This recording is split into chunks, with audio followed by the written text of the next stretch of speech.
DGP அவர்கள் சொன்னது ஒப்புக்கொண்டதுபடி 3 மணியில பெர்மிஷன் கேட்டிருக்கிறாங்க. இந்த ஆம்புலன்ஸ் உள்ள போய் இந்த சம்பவம் நடக்கிற டைம் வந்து கிட்டத்தட்ட ஒரு 7 மணி. அப்ப 3 மணிக்கு பெர்மிஷன் கேட்டிருக்கு, கூட்டம் முடிக்க 500 போலீஸ் டிப்ளாய் பண்ணியிருக்கோம் டிஜிபி சொல்றாரு. அப்ப அந்த வழியில ஆம்புலன்ஸ் எப்படி அனுமதிக்கிறாருங்கிற கேள்வி வந்துச்சு. நம்ம அந்த முனையிலே வந்து எப்ப இதெல்லாம் போக முடியாது திருப்பி நம்ம இதுல வந்து மனிதாபிமானம் சார், ஆம்புலன்ஸுக்கு மனிதாபிமானமா வழிவிட மாட்டீங்களா?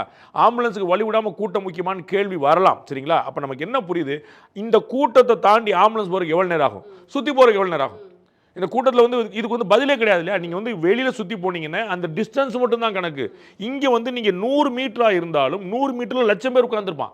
27,000 பேருங்கிற நம்பரை டிஜிபி வெங்கட்ராமன் சொல்கிறார். அப்போ வந்து அந்த 27,000 பேர் நிற்கக்கூடிய அந்த ஒரு தெருவில் நீங்கள் எப்படி கடந்து போயிட முடியும்? இந்த பக்கம் வந்து இவருடைய பஸ் நிற்குது, முன்ன பின்ன ஒரு 50 வண்டி நிற்கிது, இவங்களுடைய கான்வாய் நிற்கிது, ஃபுல்லாக போலீஸ் பாதுகாப்பு, இவங்க கேமரா இல்லாமல் இருக்குது. இந்த பக்கம் எதிர் திசையில் அந்த ரோடு சென்டர் மீடியனுக்கு எதிர் திசையில் அந்த ஆம்புலன்ஸ் நிற்கிது. எப்படி வந்து அந்த அந்த ஒரு இடத்துல எப்படி பிதுங்கி போக முடியும்? அப்போ வந்து அந்த ஆம்புலன்ஸ் எப்படி வருது? நம்ம பார்க்கணும் எதிர்க்கட்சி தலைவர் திரு எடப்பாடி பழனிசாமி அது எப்படி என் கூட்டத்தில் மட்டும் ஆம்புலன்ஸ் வருது சத்தம் போடுறாரு.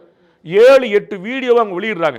நாமக்கல்ல வந்துச்சு, இப்போ வேலூர் வந்துச்சு, ஒவ்வொரு ஊராக குறிப்பிட்டு எப்படி இதே மாதிரி திரும்பி இங்கே வருது, எப்படி வருது? எனக்கு ஒரு பெரிய கேள்வி வருது. அப்போ இது பதில் தேட வேண்டிய கேள்வி தானே.